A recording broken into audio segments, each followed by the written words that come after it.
بسم اللہ الرحمن الرحیم۔ السلام علیکم ناظرین، کیسے ہیں آپ سب؟ امید ہے آپ سب خیریت سے ہوں گے۔ آج میں آپ کو ایک دلچسپ کہانی سنانے جا رہی ہوں جس کا نام ہے دیکھو میں واپس آ گیا۔ اب میں اپنی کہانی کا باقاعدہ سے آغاز کروں گی۔ اتنا خوبصورت پودا تھا، جب وہ اگا تو اس کے ساتھ ہی ننھی آسیہ کے دل میں بھی خوشیوں کے غنچے کھل اٹھے۔ اس نے دل و جان سے اس پودے کی دیکھ بھال شروع کر دی، اسے روزانہ پانی دیتی، کھاد ڈالتی، اس کے ارد گرد کی مٹی نرم کرتی۔ اس کی بہنیں عائشہ اور کوثر بھی اس کا ساتھ دیتی۔ یہ امرود کا پودا تھا، جوں جوں بڑا ہوتا گیا اس کی حسن و نکھار میں اضافہ ہوتا چلا گیا۔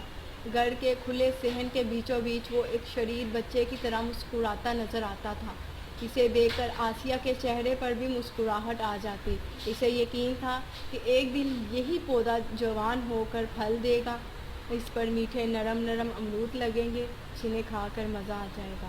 آسیہ جب اس پودے کے پاس بیٹھتی اور اسے محبت سے دیکھتی تو اسے محسوس ہوتا جیسے امرود کا پودا بھی خوش ہو رہا ہے، شاید وہ بھی اتنی توجہ پا کر کھل جاتا ہے۔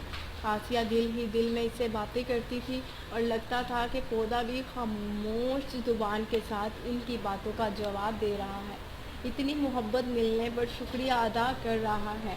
دن گزرتے چلے گئے، پودا جوان ہو گیا، اس پر پھول آئے اور پھر ننھے منھے سبز امرود لگے۔ آسیہ اور اس کی چھوٹی بہن کوثر اس دن بہت خوش تھے۔ وہ امرود کے پکنے کا بے چینی سے انتظار کرنے لگی، مگر انہیں معلوم نہیں تھا کہ خوشیوں کے یہ دن بہت تھوڑے ہیں۔ جدائی کا وقت قریب آ چکا تھا۔ ایک کنال پر بنے ہوئے اس کشادہ مکان کی تقسیم کا فیصلہ ہو چکا تھا۔ آسیہ کے ابو اور چاچا نے طے کر لیا تھا کہ صحن کے بیچوں بیچ دیوار کھڑی کر کے اپنا اپنا حصہ الگ کر لیں گے، کیونکہ بچے اب بڑے ہو گئے تھے۔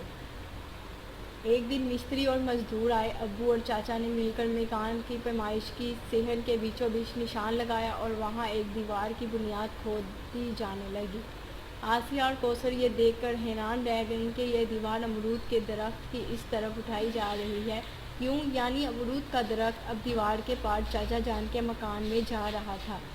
دیوار کی چنائی سے پہلے آسیہ امرود کے درخت کے پاس گئی اور آنسو بڑی نگاہوں سے اسے دیکھتی رہی۔ اس نے اس پودے کی دیکھ بھال اس طرح کی تھی جیسے کوئی اپنے چھوٹے بھائیوں کی کرتا ہو۔ اب یہ جدائی اس کے لیے ناقابل برداشت تھی۔ وہ امرود کے تنے سے لپٹ گئی اور پھوٹ پھوٹ کر روئی۔ وہ کہہ رہی تھی، ہائے بچے، ہم نے تجھے پال پال کر بڑا کیا، آج تو ہم سے جدا ہو رہا ہے۔ اس کی آؤ بگا سے دوسروں کی آنکھیں بھی بھیگ گئیں۔ دیوار کی چنائی شروع ہوئی اور شام تک امرود کا درخت آسیہ اور کوثر کی آنکھوں سے اوجھل ہو گیا۔ انہوں نے بڑی مشکل سے اپنے دل کو سنبھالا۔ سوچا چلو ہمارے گھر نہ ہی سہی، چاچا کے گھر میں تو ہے، جہاں رہے خیریت سے رہے، ہم نہیں تو چاچا جان کے بچے اس کا پھل کھائیں گے۔ مگر ایک دن انہوں نے عجیب بات سنی۔ چاچا جان امرود کے درخت کو اکھڑوا کر وہاں پختہ کمرہ بنانا چاہ رہے ہیں۔ یہ سن کر آسیہ غم سے بے حال ہو گئی، مگر چاچا جان کو روکنا اس کے بس میں نہیں تھا۔ مکان کا نقشہ اس طرح تیار ہوا تھا کہ جہاں امرود کا درخت ہے وہاں کمرہ بنانا ضروری تھا۔ چاچا نے مزدور اور مستری بلوائے اور کمرے کی تعمیر کا کام شروع ہو گیا۔ امرود کا درخت کاٹ کر پھینک دیا گیا، وہاں بنیادیں کھود کر کمرے کی 4 دیواریں کھڑی کر دی گئی، کچے صحن کو پختہ فرش سے ڈھانپ دیا گیا۔ یوں امرود کے درخت کا نام و نشان تک مٹ گیا۔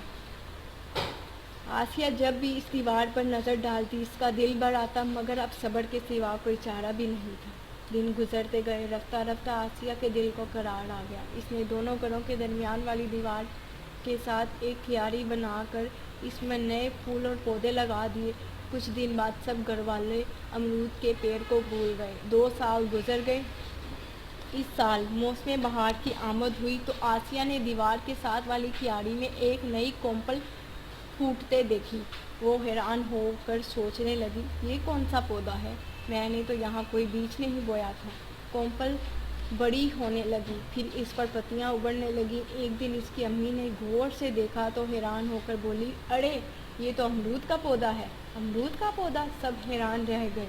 آسیہ کے ابو کو پتہ چلا تو وہ بولے، لگتا ہے یہ وہی امرود کا پودا ہے، اس کی جڑیں زمین میں دبی رہ گئی تھیں، اس سے یہ پودا ابھرا ہے۔